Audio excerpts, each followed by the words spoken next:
Hello, I'm Emma Green, I'm the Tennis Elbow Queen, and in this video I'm going to talk about something that I don't think I've talked about in many of my other videos. I might have touched on this topic, but it's my favorite, and I'm like, how have I not talked about this? So I've just been taking a client through this, which is why it kind of popped into my head, and I thought I am going to do a video on this. So the topic is sport-specific exercises and sport-specific rehabilitation.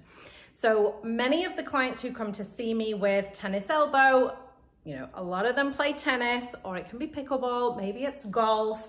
The client I was working with today is a golfer. And as you might know, if you've seen some of my other videos, the method that I developed, the program that I take people through has 4 phases. And phase 4 is when they start getting back to doing everything they want to do. So obviously, golfers get back to playing golf, but what do they do in phase 1, 2, and 3 before they get to phase 4? Well, there's lots of elements that heal the tendon, bring the muscle tension down, calm the nervous system, all of these things that if you've watched my videos, you've probably heard before. But the sport-specific elements, there are things that we do through each phase. So in phase 1, we use visualization. And this is a technique that a lot of elite athletes use. I've used this with a lot of the elite athletes that I've worked with in the past. And it's a performance technique. So it's not really a rehabilitation technique per se. It's really seen as a performance enhancement technique. But we're using it here because the people who are in phase 1 of the program can't play tennis, can't play golf. They're not able to do that activity. So we're using visualization as part of their rehabilitation to get them back to that activity as quickly as possible. What is visualization? Well, it's basically you are visualizing the activity in intense detail, like really intense detail, but you're not actually moving. So for most people, I say, do this lying down, or you can do this sitting down. You're going to do it somewhere quiet because you're going to close your eyes and you're just going to really envisage in very, very intense detail the activity that you want to get back to doing. And so for a golfer, for example, they are going to feel the club in their hands. They're going to smell the grass, they're going to hear the birds, or they're going to hear other golfers playing. Feel the sun on your face, just visualize it in such intense detail, because what this does, it strengthens the neural pathways that do that activity.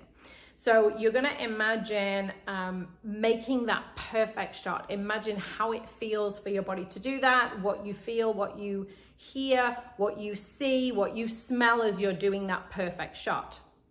And this is why people use it for performance, because when you visualize yourself doing that perfect shot, whatever that is, whether it's basketball or tennis or golf or whatever, when you visualize yourself doing that perfectly, you are sparking the neural pathways that will work to allow you to physically do that activity perfectly. So we're strengthening the neural pathways. This is what we do in phase 1 of the program. As we move into phase 2 and they're starting to feel better, they're more comfortable, they're able to do a little bit of things, we start adding in some sport-specific movements. These obviously need to be pain-free. A lot of times if I'm working with my golfers or my tennis players, they don't have anything in their hands. So maybe you're doing a forehand shot without your tennis racket. We go through these movements. So they're practicing these movements without pain, without holding anything in their hands. That's basically how we can do it without pain. But again, we're practicing those different shots that you're going to be doing when you are back to doing your activities.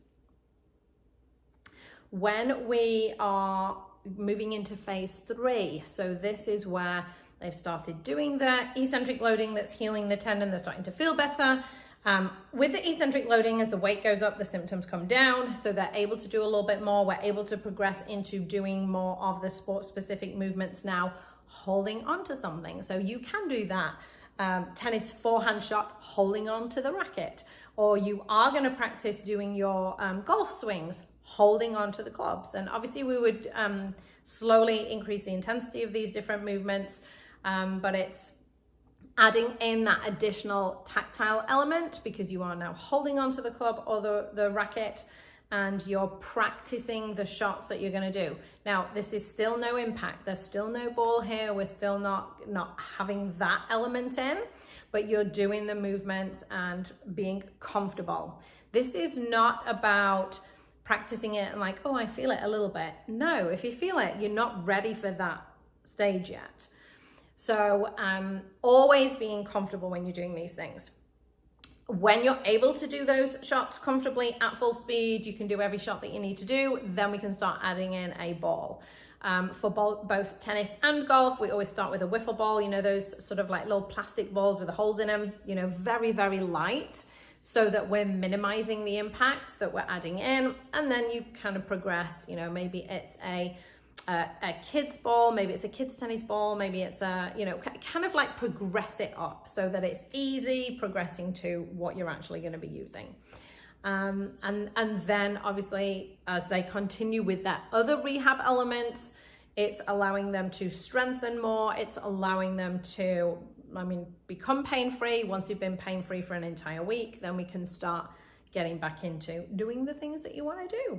So I hope that helps. It is an element that I really love, and it's so nice to do. It definitely kind of takes me back to my roots working with athletes, and I love this element of it.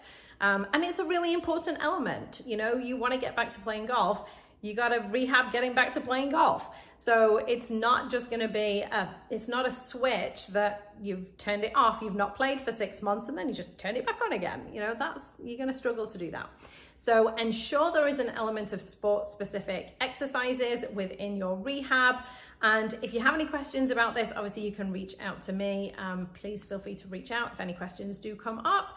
And if you want to join my program, obviously reach out. We can get you on board with that as well. I'd love to see you in there, and I'll see you in the next video. Take care. Bye.